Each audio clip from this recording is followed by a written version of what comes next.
直到看到宋爷爷在最新一篇日记中提到，关于瑞宝和辉宝的第一阶段的成长日记将在瑞宝和辉宝过完生日后结束。这时我才意识到，离瑞宝和辉宝的生日只有1个月了。不知不觉中，瑞宝和辉宝已经出生1年了。而那些关于爱宝在生产瑞宝和辉宝时的样子，以及将爷爷为姐妹俩出生制作荞麦枕头的场景，和乐宝知道自己女儿顺利生产后激动地爬上栅栏的样子，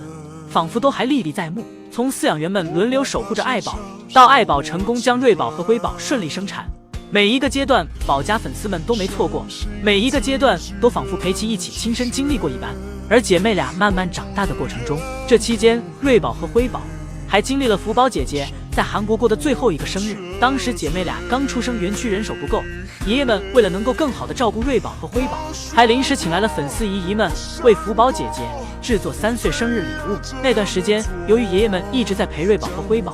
福宝姐姐太久没有享受到爷爷们的疼爱，都吃醋生气了。福宝姐姐生日过完后，很快姐妹俩也有了属于自己的名字。当时爷爷还帮姐妹俩询问了福宝姐姐的意见。经过粉丝以及姐姐和爸爸妈妈的投票，瑞宝和辉宝这2个好听且有寓意的名字便诞生了。之后，宋爷爷和江爷爷还宣布了自己10月份的婚期，而瑞宝和辉宝也在这个过程中暴风式成长着。时间又过去了几个月，宝家的韩国粉丝们迎来了有史以来最难受的一段时间，那就是福宝姐姐要回家了。这时每一个韩国姨姨都表示着不舍，不过好在有瑞宝和辉宝接替了福宝姐姐，继续治愈着韩国的姨姨们。而现在瑞宝和辉宝也已经快治愈姨姨们满1年了，距离瑞宝和辉宝的生日7月7日还有27天，想必到时候爷爷们一定会给瑞宝和辉宝举办一个盛大生日派对，一个不输福宝姐姐的周岁宴。同时也让我们继续期待瑞宝和辉宝接下来的成长和变。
自己的2个小孙女来到活动园走了，满脸慈爱。昨天韩国爱宝乐园下着大雨，虽然才上午，但是天却黑得厉害。不过这仍然阻挡不了姨姨们去看瑞宝和辉宝的心，尤其是瑞宝和辉宝的站姐更是风雨无阻。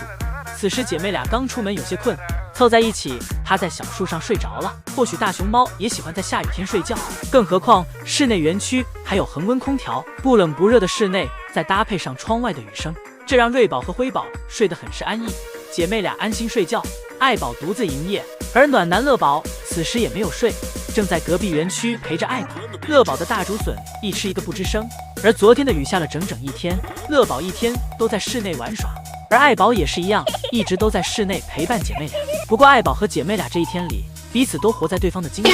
开始时，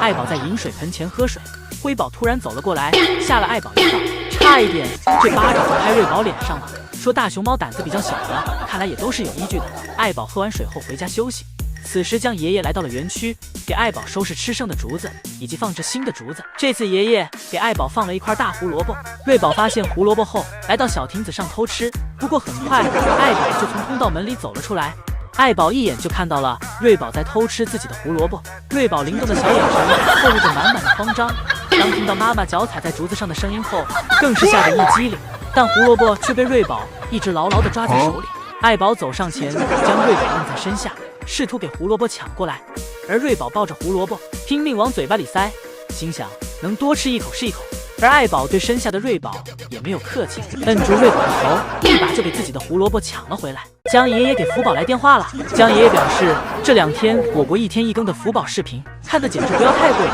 想必宋爷爷和盛熙阿姨也都已经看入迷了吧？不知道宋爷爷和江爷爷在看到福宝的新奶爸给福宝上山砍竹子时，有没有联想到之前的自己？宋爷爷曾表示，福宝在韩国生活结束时画上的仅仅是一个逗号，而不是句号。照顾福宝更像是饲养员们之间的一种延续。我们国家给福宝吃的竹子和福宝在韩国时吃的竹子不是同一品种，奶爸摔打的这种竹子名叫白家竹，这样将其摔裂开来，福宝在吃的时候会方便许多。看福宝吃白家竹的样子，逐渐有了一副爸爸乐宝的模样，慵懒且洒脱。而福宝因为6月份就要公开展出了，所以我们在3号的视频中可以看到，这时福宝的奶爸便将福宝的运输笼放置在了福宝的房间，这对福宝来说既是一个新玩具，又能让福宝对运输笼进行熟悉，让其消除对运输笼的抵触心理。看奶爸在房间认真打扫卫生，福宝在外面享受美食的样子，尽显岁月静好。福宝的室内与室外